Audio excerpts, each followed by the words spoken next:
जय माँ ललितांबा। आप सब देख पा रहे हैं मेरे YouTube channel astro Vishal Gupta पर।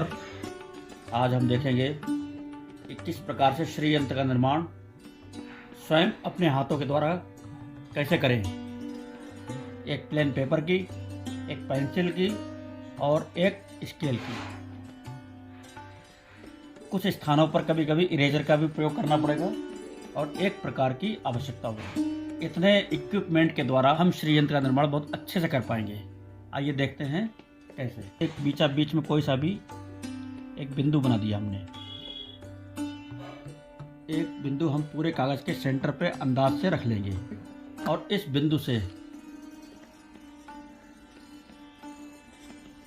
एक पटरी रख करके एक सेंटीमीटर के या 2 सेंटीमीटर के जैसा स्पेस हो उसके हिसाब से हम लोग डिवाइड कर लेंगे। तो यहाँ पर स्पेस कम है इसलिए हम एक सेंटीमीटर पर ही बिंदु लगाएंगे। अब उससे नीचे और उससे ऊपर 3 रेखाएं खींचनी हो तो हमें 3 बिंदु लेने पड़ेंगे। 1, 2 और ये 3। एक सेंटीमीटर के 3 पॉइंट हमने लगा लिए हैं नीचे की ओर। एक सेंटीमीटर के पॉइंट हमने लगा लिए हैं ऊपर की ओर 3। लेकिन जब हम इनके त्रिकोण बनाएंगे तो इस लाइन के ऊपर भी एक जाएगा, तो इसलिए 4 बिंदु हम लेंगे। 4 बिंदु ऊपर और 4 बिंदु नीचे की ओर। ये 4 बिंदु केंद्र बिंदु से 4 ऊपर और 4 नीचे के, इन्हीं को मिलाते हुए समानांतर रेखाएं खींचेंगे तो बनेगा हमारा श्री यंत्र। तो सबसे पहले नंबर हमने एक श्री यंत्र बनाने के लिए एक लाइन ये खींच ली। तो इसको भी हमने यूं करके बिंदुओं पे बना लेंगे। कितनी लंबी हमें लाइन खींचनी है। 1,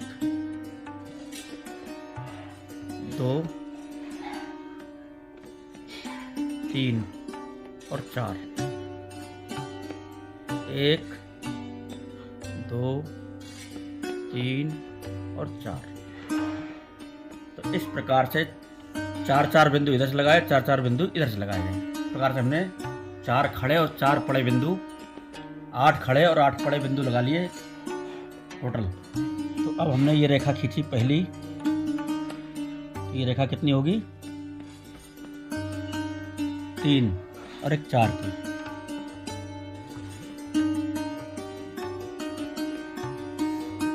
चार बिंदु होगी। ये भी 4 बिंदु होगी रेखा। इसके बाद में अब अगली रेखा होगी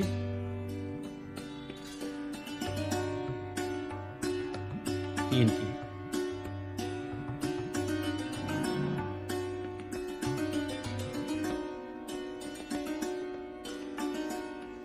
ये देख पा रहे हैं आप कि पहली रेखा 4 इधर 4 इधर 8 सेंटीमीटर।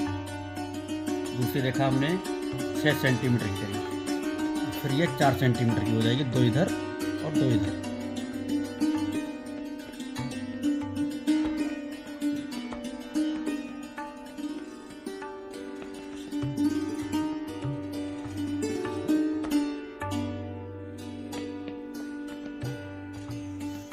ये 3 रेखाएं नीचे और 3 रेखाएं ऊपर केंद्र बिंदु से बना दी गई, जो कि 4 सेंटीमीटर की पहली रेखा, दूसरी यानी कि 8 सेंटीमीटर, फिर 6 सेंटीमीटर, फिर 4 सेंटीमीटर। इस प्रकार से हमने ये आकृति को ले लिया है।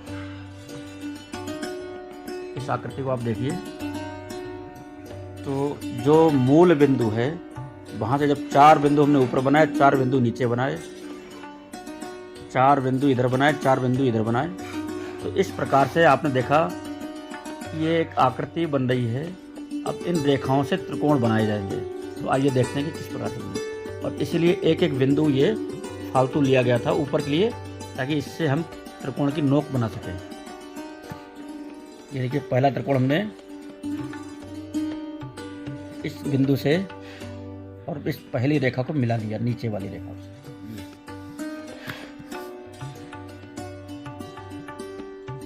दूसरा हमने यहाँ से मिला लिया इसको। आप देख पा रहे हैं ये त्रिभुज बन गया पहला। तो पहला त्रिकोण निर्मित हो गया। और दूसरी रेखा इसको हमने इधर के लिए बनाएंगे ताकि ये एक दूसरे में फंस जाएंगे। डमरू यंत्र भी बन जाएगा इसमें।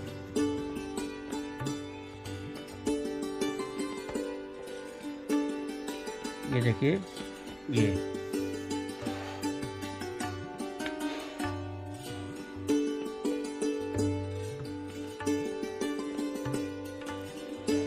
देखिए कि किस प्रकार से दूसरे यंत्र को उस यंत्र में फंसा दिया गया बना करके।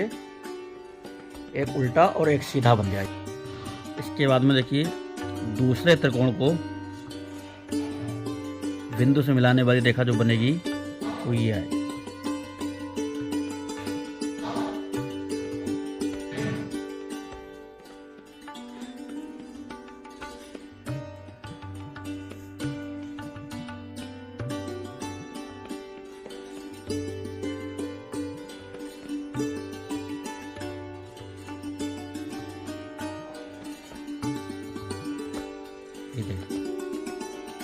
दूसरा त्रिकोण बन गया। इसी प्रकार से इस वाले बिंदु से ये वाली रेखा मिलाएंगे।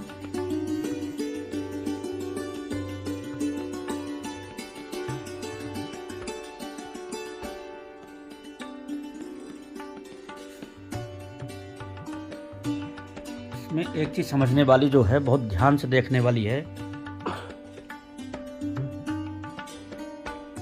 कि अभी हमने अंदर से त्रिकोण, अंदर से जो लाइनें हैं 1 2 3 1 2 3, इन लाइनों को मिला करके त्रिकोण बनाने का प्रयास किया है। तो यहाँ पे आप देख रहे हैं कि किस प्रकार से बनाया गया है ये त्रिकोण। ये आपको बहुत स्पष्ट रूप से समझ में आ रहा होगा।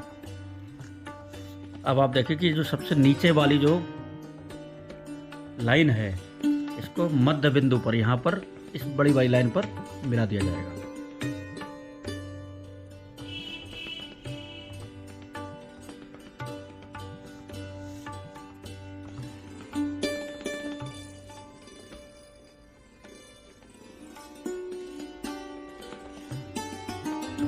ये देखिए नीचे के त्रिकोण इस प्रकार से बन रहे हैं और ऊपर का त्रिकोण ये अभी बाकी बचा हुआ है। और नीचे अभी यहाँ पर 2 लाइनें बाकी हुई हैं। तीसरी रेखा यहाँ पर इस पर ना आकर के, इस पर ना आकर के अलग स्थान पर जाएगी। तो आपने देखा कि किस प्रकार से ये रेखाएं हमने बनाई थी, जोड़ी थी। अब इसमें बीच में सेंटर पे 2 रेखाएं और बना देंगे।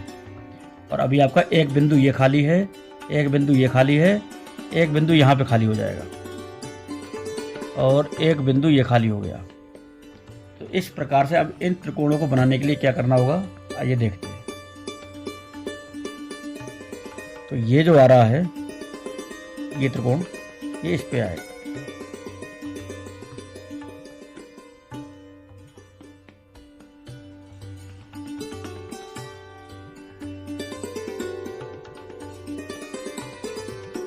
देखिए किस प्रकार से हमने इसको खींच लिया। थोड़ा सा ये ध्यान रखेंगे कि ये जो कटान है बिंदुओं का, ये बिल्कुल अर्थ सही तरीके से आ रहा है तो आपका श्रीयंत्र सही बन रहा है। और कटान ठीक नहीं है तो इसका मतलब है अभी कहीं ना कहीं गड़बड़ हो रही है।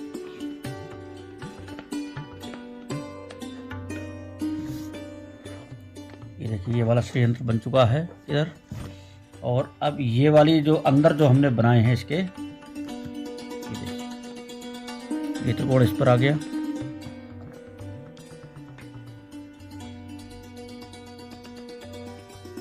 और ये त्रिकोण इस पर आ गया। थोड़ी जटिल आकृति जरूर है, यदि आप ध्यानपूर्वक देखेंगे, इसको जूम करके देखेंगे तो ये बहुत स्पष्ट तरीके से समझ में आ जाएगा। और ये जो रेखा खींची इसको ऊपर मिला देंगे।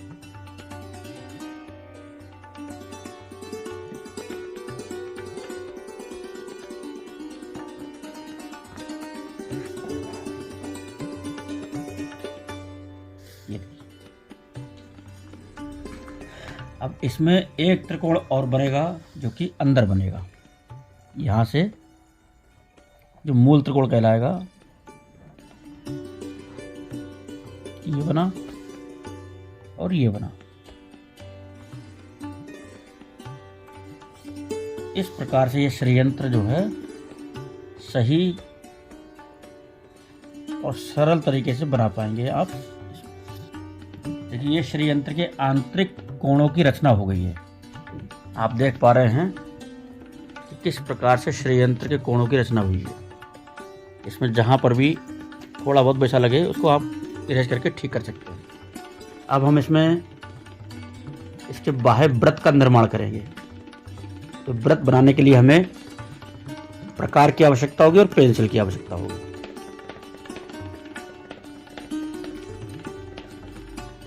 और हमने मध्य बिंदु पर, केंद्र बिंदु पर प्रकार की नोक को सेट किया और यहाँ हमने इस त्रिकोण की नोक को छूते हुए, इसको टच करते हुए थोड़ा सा सर्कल बनाने का प्रयास करेंगे। क्योंकि जितने भी कोण आ रहे हैं ये सब परिधि पर ज्वाइंट हो जाने चाहिए आकर के, तब हमारा षड्यंत्र ठीक तरीके से बना हुआ है। ये वाला, ये वाला, ये वाला, ये वाला, ये वाला और ये वाला। अब हमने क्या करना है कि इसी के एक बाहरी व्रत में एक व्रत और बनाएंगे, इसको हम अष्ट पंखुड़ियों से सुसज्जित करेंगे। तो लगभग इसमें हम अंदाज से जो भी माप लेंगे अंदाज से ले लेंगे। इसमें इतनी बड़ी पंखुड़ियाँ हमारी सुंदर लगेंगी देखने में। तो ये एक व्रत हमने बनाया, इसमें अष्ट कोण, अष्ट पंखुड़ियाँ, अष्टदल कमल आ जाएगा। और एक इसके बाहर का व्रत हमें इतना ही बड़ा और ले लेंगे।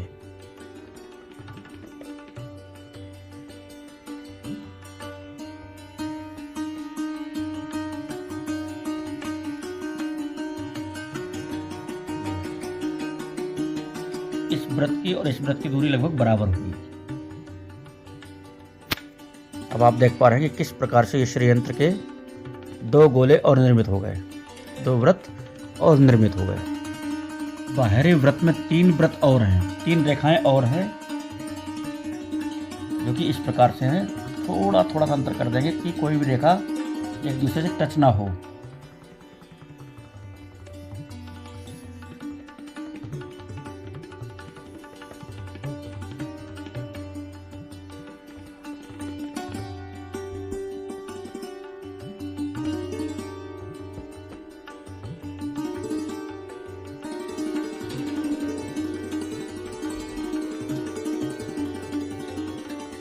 ये देखिए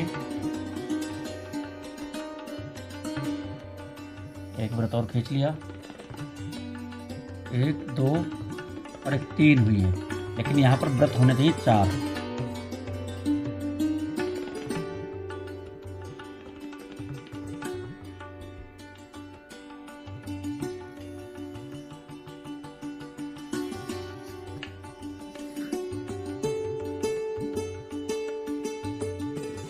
ये देखिए एक व्रत, दो व्रत, तीन व्रत और चार व्रत। ये तो इसकी परिधि हो गई। इसके बाहर जो तीन रेखाएं चल रही हैं वो अलग हैं। तो अब आप देख पा रहे होंगे कितना सुंदर लगने लगा है अभी केवल, जबकि अभी इसमें किसी भी प्रकार की पंखुड़ियों का निर्माण नहीं किया गया है। तो आप पंखुड़ियों निर्माण की बात करें तो हम कैसे करेंगे कि ये जो पॉइंट दिख रहा है, ये सेंटर पॉइंट दिख रहा है, ये सेंटर पॉइंट दिख रहा है। ये चार पॉइंट तो ऐसे हो गए हैं जो चार आपके चारों दिशाएं हैं। तो सबसे पहली ये है, दूसरा ये सेंटर बन गया, तीसरा ये बन गया और चौथा ये बन गया। तो ये चारों दिशाएं हमने इसमें अंकित कर दी हैं। एक बिंदु, दूसरा बिंदु, तीसरा बिंदु, चतुर्थ बिंदु।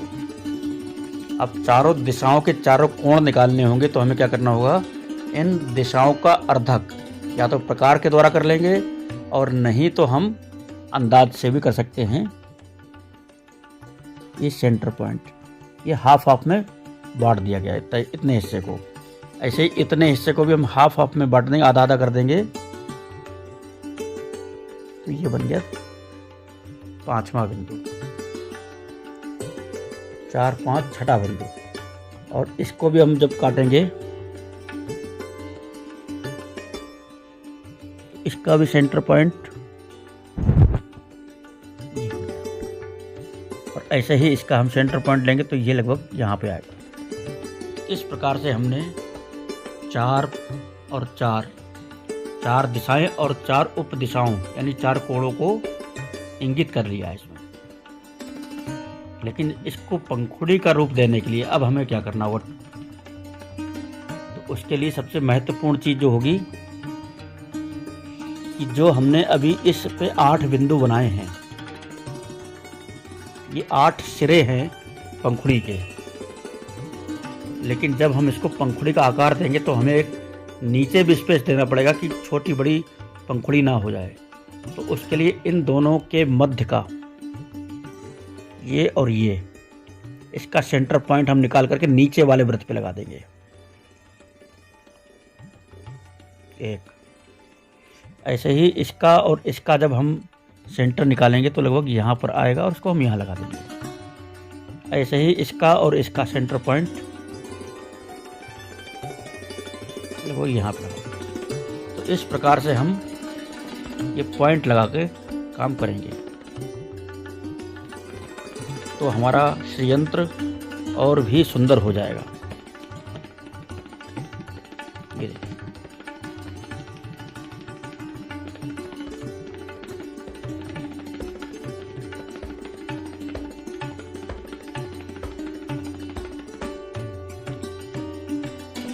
अब 8 तो ऊपर वाले वृत्त के हमने भाग किए और 8 ही नीचे अंदर वाले वृत्त के भाग हमने कर लिए, लेकिन उनके सेंटर से हटा करके, इस बिंदु के सेंटर से हटा करके इन दोनों के मध्य भाग को ले लिया हमने, इन दोनों के मध्य भाग को ले लिया हमने। तो अब इन रेखाओं को किस प्रकार जोड़ते हैं बहुत ध्यानपूर्वक देखेंगे कि इस नीचे वाले बिंदु से हमने ऊपर वाली रेखा को जोड़ देना है। ये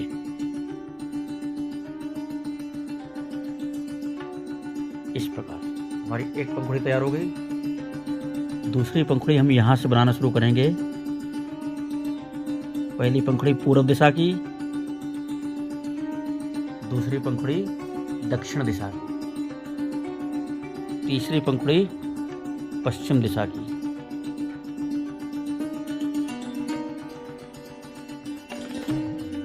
इस प्रकार। चौथी पंखुड़ी उत्तर दिशा की। इस प्रकार से हमने चारों दिशाओं की पंखुड़ियां बना ली। अब फिर कोणों में पहले अग्निकोण, ये सिद्धांत श्रीयंत्र को बनाने में ध्यान रखेंगे।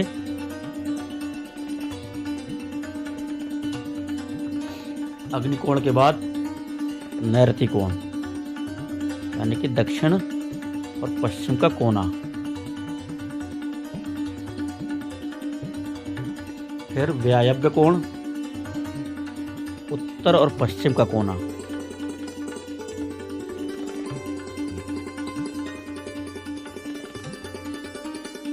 और फिर ईशान कोण, उत्तर और पूर्व का कोना। तो इस प्रकार से आप देख पा रहे हैं कि हमने अष्टदल कमल का निर्माण कर लिया। अब इसी प्रकार से जब हमने इसका निर्माण कर लिया तो अब हमारे पास में 8 बिंदु हमारे पास में आ गए अगले वृत्त के लिए। इसमें हमें 16 पंखुड़ियाँ बनानी है। तो वो 8 वृत्त कौन कौन से होंगे, ये इसी की सीध में हमने इसको यहाँ बना दिया, पॉइंट लगा दिया, एक पॉइंट। दूसरा इसकी सीध में हमने लगा दिया यहाँ पर एक पॉइंट, फिर हमने ये लगा दिया। इस तरीके से हमने 8 पॉइंट तो ये निकाल लिए इसमें से बाहरी वृत्त के ऊपर।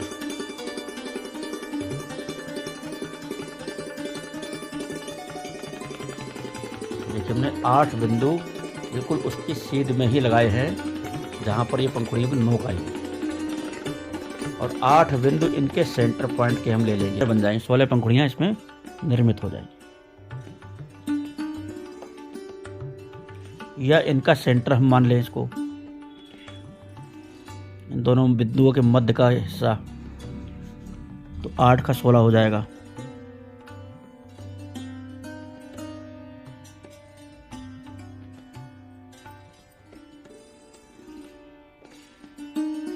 अब ये 16 बिंदु हमारे इस वृत्त के ऊपर आ गए, लेकिन पंखुड़ी बनाने का फिर वही विधान है कि अब हमें 16 बिंदु नीचे वाले इस वाले वृत्त के ऊपर भी लेने पड़ेंगे, वो भी इनके मध्य भाग का नीचे का हिस्सा, ताकि हम इसको पंखुड़ी का आकार दे पाएंगे।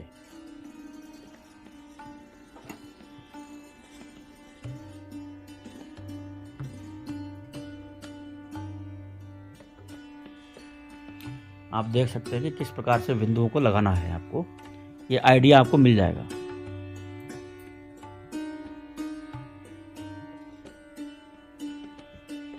इस तरीके से आप उसका भी सेंटर पॉइंट निकालते चले जाएंगे।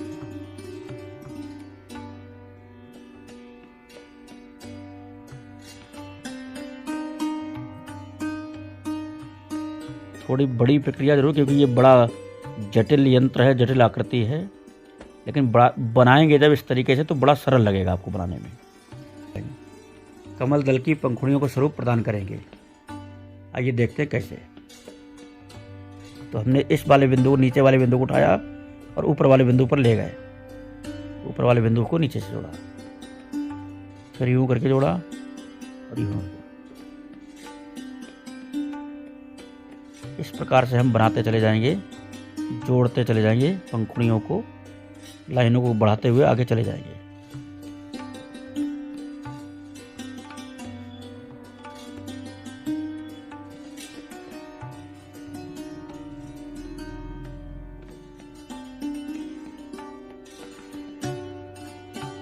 इन सब कामों को यदि हम चाहें तो स्केल से नाप के करेंगे तो और अच्छा बन जाएगा,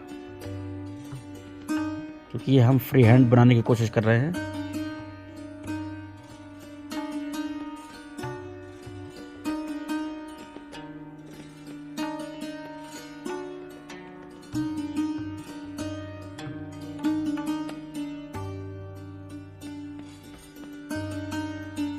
ये आप देख पा रहे हैं कि 16 पंखुड़ियां पूर्ण हो गई।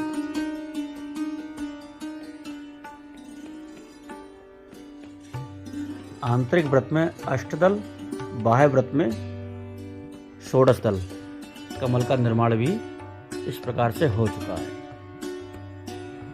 अब आते हैं इसके भूपुर के ऊपर कि भूपुर किस प्रकार से बनाया जाए, इसका चतुष्दल कोण कैसे बनाया जाए।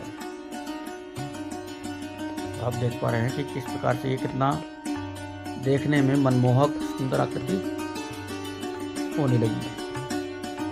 अब देखिए पटरी की सहायता से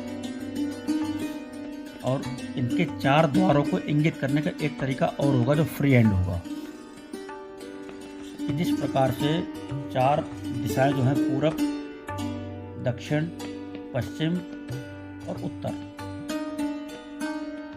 तो ये आपके भूपुर यानी द्वार की दिशा है।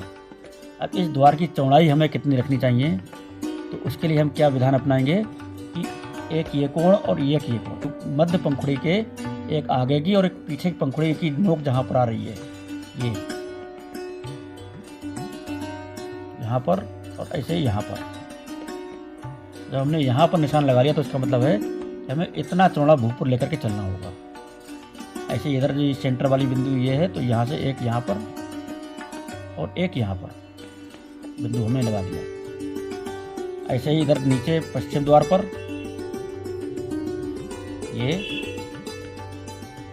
और ये पश्चिम द्वार पर भी हमने बीच की पंखुड़ी छोड़ करके इधर और इधर वाली पंखुड़ी को हमने ले लिया। ऐसे ही यहाँ पर भी फिर हमने बीच की पंखुड़ी छोड़ करके और इसको हमने यहाँ पर पॉइंट से इंगित कर लिया। अब देखिए ये हमारा भूपुर प्रदेश बन जाएगा। कैसे बनेगा, इस रेखा को और इस रेखा को मिलाने वाली रेखा जहाँ पर जुड़ जाएगी आकर के, वहीं पर बन जाएगा भूपुर प्रदेश। अब देखिए हमने जिस प्रकार से ये लिया, तो हमने इस लाइन को थोड़ा सा बड़ा खींच लेंगे, थोड़ा सा बड़ा। ऐसे ही हमने इस लाइन को सीधा मिलाने का प्रयास किया, इस वृत्त को।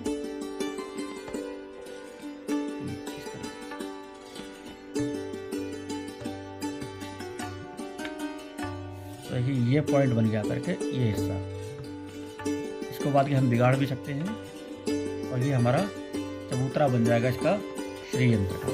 ऐसे ही हमने इसी लाइन को और आगे बढ़ा दिया हमने सीधा।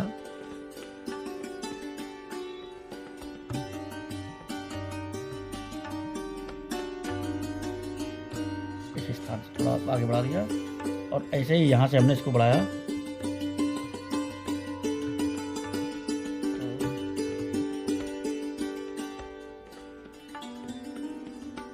यहाँ पर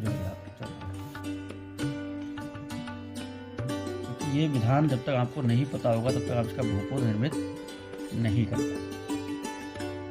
या भूपुर निर्मित करने में आपको बार बार दिक्कतें आ सकती हैं। रेखा भी चौकोर लगे, सीधी लगे, इसका भी ध्यान रखना होगा। ये हमने यहाँ तक ले गए और इसको हमने यहाँ से फिर कनेक्टेड कर दिया।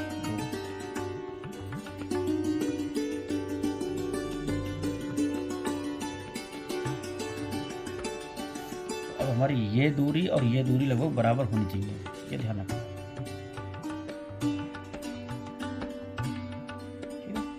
ये दूरी, तो इससे ये दूरी हमारी कंफर्म हो गई।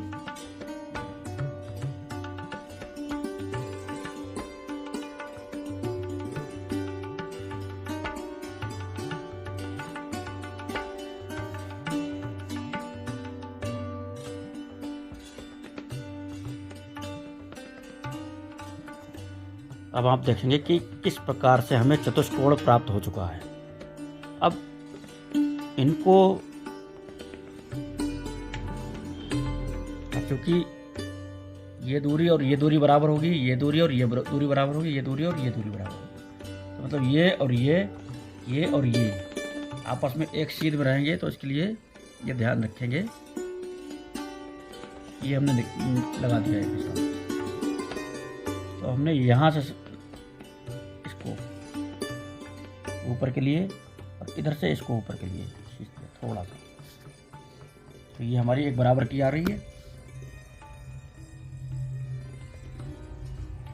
ऐसे हमने यहाँ पर भी इसको इधर के लिए और इसको ऊपर के लिए खींच दिया।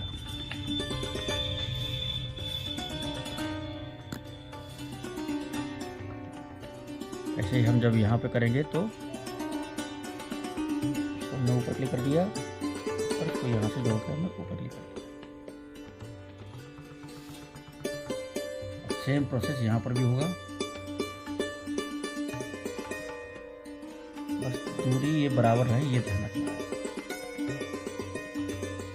तो आप देख पा रहे हैं कि ये भूपुर की रेखाएं तैयार हो रही हैं। अब यहाँ से इसको तीन तीन रेखाओं से लेके चलेंगे, क्योंकि तीन अंदर के वृत्त में रेखाएं हैं,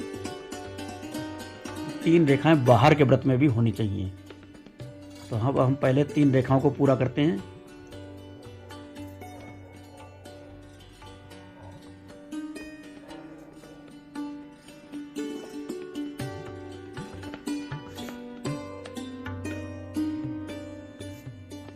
और ये ध्यान रखें कि कोई भी रेखा किसी से टच नहीं होगी।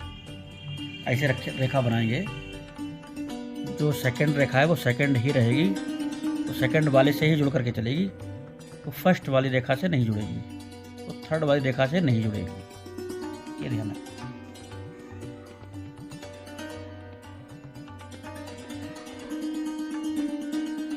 इस तरह रखेंगे।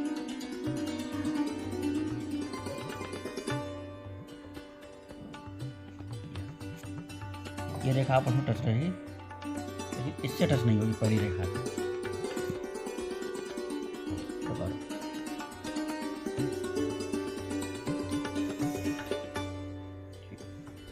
तो आपने देखा भी कि किस प्रकार से ये भूपुर का निर्माण हम कर रहे हैं बड़े ही सहजता। जिसमें यदि हम 12 इंच वाला यानी 1 फीट वाला जो हम स्केल ले लेंगे तो और आसानी हो जाएगी इसमें।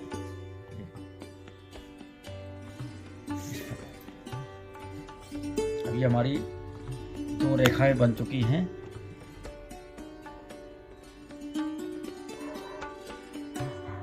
तो हम थोड़ा हाथ से भी बना देंगे तो भी कोई दिक्कत नहीं, लेकिन सीधी रहनी चाहिए।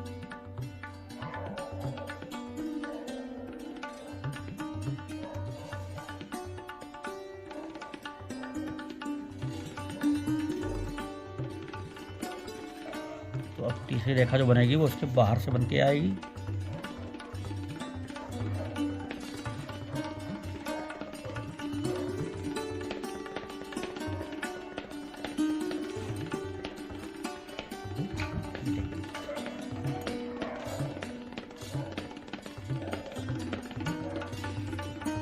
ये आप देख पा रहे हैं, 3 रेखाएं हमने पूरी कंप्लीट कर ली हैं इस भूप्रकी में।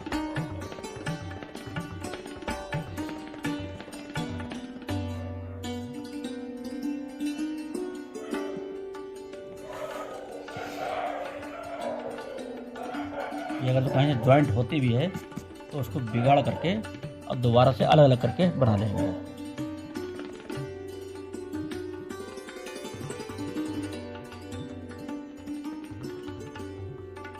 इस प्रकार से अब इस भूपुर के 2 प्रकार मिलते हैं देखने को। एक तो यहीं पर पहली लाइन से पहली लाइन को ज्वाइंट करके, दूसरी लाइन को दूसरी लाइन से ज्वाइंट करके और तीसरी लाइन को तीसरी लाइन से ज्वाइंट करके बंद किया जा सकता है। वह भूपुर भी गलत नहीं होगा, लेकिन यह भूपुर गलत हो जाएगी यदि हमने यहाँ पे ही इसको ख़त्म कर दिया। इस प्रकार से जो हमने रेखा बना दी तो ये भूपुर गलत हो जाएगा।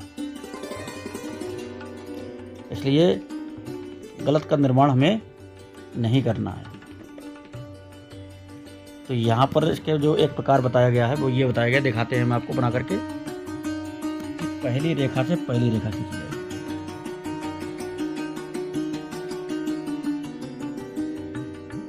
दूसरी रेखा से दूसरी रेखा बढ़ा करके ज्वाइंट कर दी जाएगी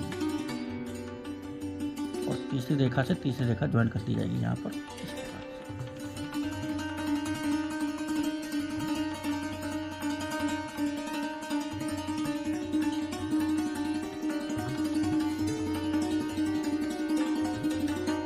देखिए, एक भूपुर इस प्रकार से बनता है।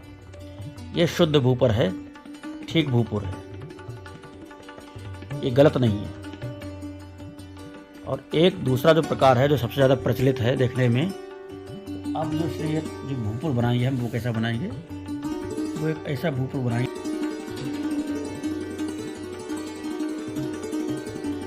अब देखिए यहाँ पे हमने पहली रेखा बाहरी रेखा को मिलाया इससे,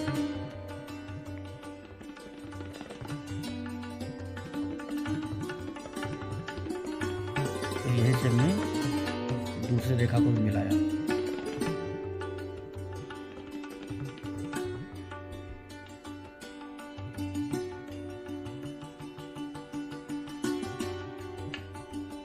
फिर तीसरी रेखा को भी हमने यहीं से मिला लिया। इस तो जो रेखा चल रही है उसी से मिलेगी आकर के इस प्रकार से।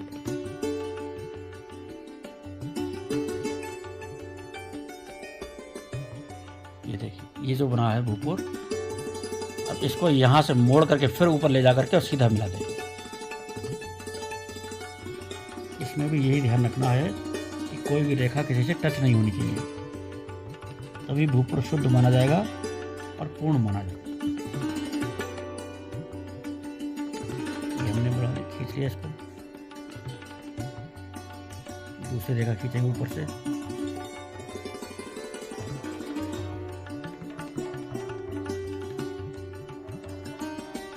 और तीसरी रेखा भी खींचेंगे।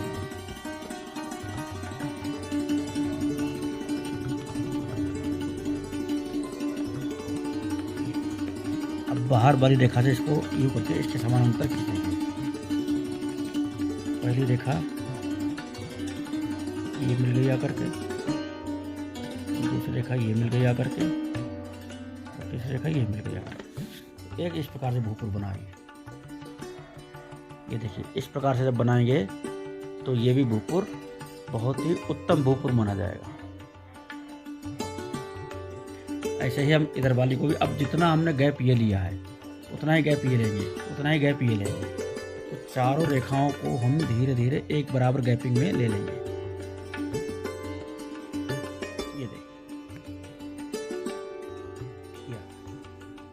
जब हमने यहाँ से रेखा खींची,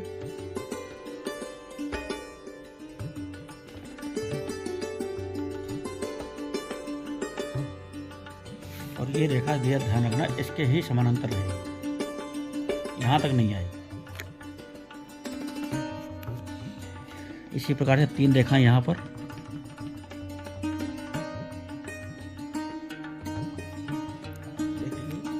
और घुमा दिया।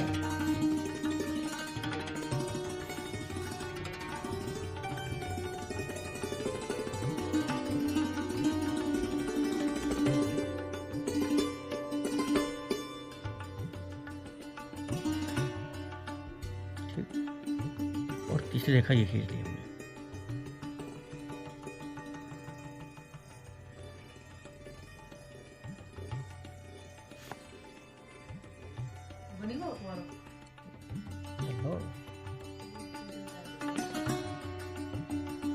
अब चली जाइए, अब जाइए। देखिए ये आपका भूपुर तैयार हो रहा है इस प्रकार।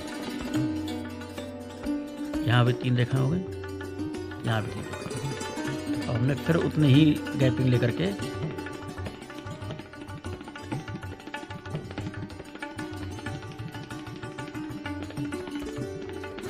देखिए हमने यहाँ से भी फिर 3 रेखाएं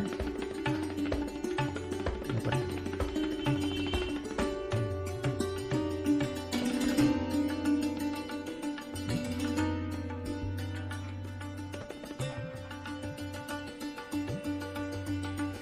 और इन तीनों को मिला देंगे इसके समानांतर। पहली, दूसरी और तीसरी। तो ज़्यादा बेस्ट रहेगा, ज़्यादा बेहतर और सुंदर भी रहेगा। क्योंकि त्रिपुर सुंदरी इसका नाम है और त्रिपुर सुंदरी का हर कार्य सुंदर ही होना चाहिए, सुंदर ही प्रिय है। अब आप ये देख पा रहे हैं कि किस प्रकार से ये यंत्र के चारों भूपुर पूर्ण हो गए और ये आकृति कितनी सुंदर स्वरूप धारण कर चुकी है। ये आकृति पूर्ण हो गई। अब इसमें जो अगला कार्य होगा वो रंग भरने का होगा और रंग भरने के बाद में उससे भी अगला कार्य होगा, उसमें अंक और बीज मंत्रों का लेखन। तो ये सब कार्य बड़े यंत्रों पे अधिक अच्छे से हो सकते हैं। छोटे छोटे यंत्रों में केवल अंकों के द्वारा ही हम इसको दर्ज कर सकते हैं।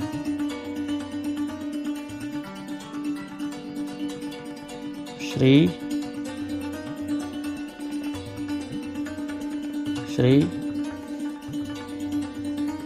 यंत्रम।